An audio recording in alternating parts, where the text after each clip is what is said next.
Shalom, senang jumpa lagi pada hari ini dalam renungan kita yang akan saya bagikan bagi saudara sekalian. Tapi sebelum kita membaca firman Tuhan, mari kita berdoa. Tuhan, dengan segala kerendahan hati kami datang, memohon hikmat dan pencerahan, sehingga kami dapat memahami firman-Mu dengan baik, dan setelah itu kami diberikan kemampuan untuk dapat melakukan. Dalam nama Tuhan Yesus kami sudah berdoa. Amin. Saya bacakan Lukas pasal 4 ayat 1-2. Yesus yang penuh dengan Roh Kudus kembali dari sungai Yordan, lalu dibawa oleh Roh Kudus ke padang gurun. Di situ ia tinggal 40 hari lamanya dan dicobai iblis. Selama di situ ia tidak makan apa-apa, dan sesudah waktu itu ia lapar. Demikian Lukas 4 ayat 1-2. Renungan kita berjudul Kunci Kemenangan. Saudara yang dikasihi Tuhan, manusia pertama, Adam, diciptakan menurut gambar Allah.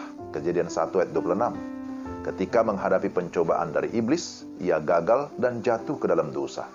Kejatuhan yang membuat semua manusia tercemar dosa. Itulah Adam, nama yang disebut terakhir dalam silsilah Yesus, jikalau kita membaca di dalam Lukas pasal 3 ayat 38.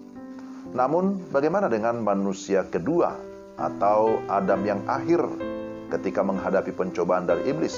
Saudara, untuk informasi bahwa di dalam 1 Korintus pasal 15 ayat 45-47 kita bisa menemukan di sana bahwa Yesus disebut sebagai Adam yang akhir yang berasal dari surga.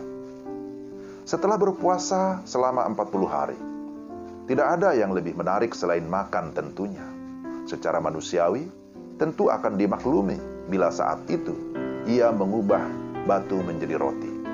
Sebagaimana dalam ayat 2-3, untuk memuaskan rasa laparnya.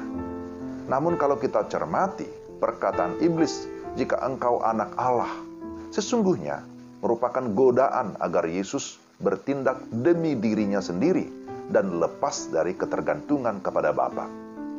Jelas, ini merupakan bentuk ketiadaan iman ataupun bentuk daripada pemberontakan terhadap Bapa. Maka jawaban Yesus yang dikutip dari Ulangan pasal 8 ayat 3, dia berkata, manusia hidup bukan dari roti saja, mengajarkan bahwa manusia hidup karena kebaikan Allah yang memelihara dan memenuhi kebutuhan manusia. Maka hidup berarti bergantung penuh pada Allah meski situasi tidak menjanjikan apapun. Pencobaan kedua merupakan tawaran untuk menggapai kuasa. Namun tawaran itu tidak gratis karena iblis menuntut imbalan agar Yesus menyembah dia. Padahal jelas iblis tidak layak untuk disembah dan tidak memiliki kuasa sedemikian besar untuk ditawarkan kepada Yesus. Kita bisa lihat dalam ayat yang ke-6. Maka dengan mengutip Ulangan pasal 6 ayat 13, Yesus menegaskan bahwa hanya Allah saja yang patut disembah. Kemudian pencobaan ketiga merupakan godaan untuk menguji perlindungan Allah. Karena itu berarti meragukan kesetiaan Allah. Tentu saja Yesus tidak mau memaksa Allah untuk melakukan mujizat. Lalu Yesus mengutip Ulangan pasal 6 ayat 16 untuk melawan perkataan iblis. Dan kesimpulannya, iblis pun gagal total. Saudara yang dikasihi Tuhan, kunci kemenangan Yesus adalah mengikuti pimpinan Allah kemanapun Allah Bapa mengarahkan dia. Dalam ayat 1 disebutkan bahwa Yesus penuh dengan Roh Kudus. Ini pelajaran penting, karena kita pun akan mengalami saat-saat yang kritis, saat-saat yang sulit dalam perjalanan iman kita, yang memungkinkan kita bisa mempertanyakan tentang kebaikan Allah dan kesetiaan Allah. Biasanya kalau ada tantangan, kesulitan, mulai manusia berseru, "Di mana Allah? Mengapa Allah meninggalkan aku?" Saudara, ada godaan ataupun pencobaan yang pasti akan kita hadapi. Maka karena itu, supaya kita mengalami kemenangan.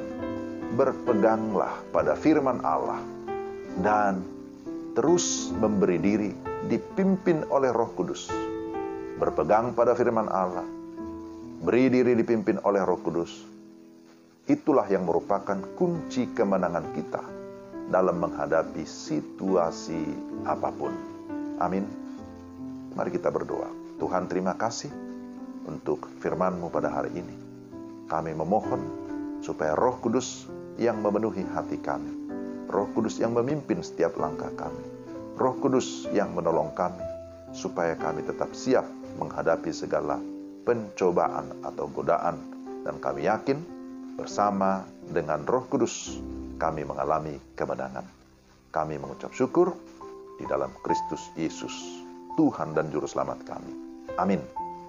Sampai di sini perjumpaan kita hari ini. Tuhan memberkati saudara sekalian. Shalom.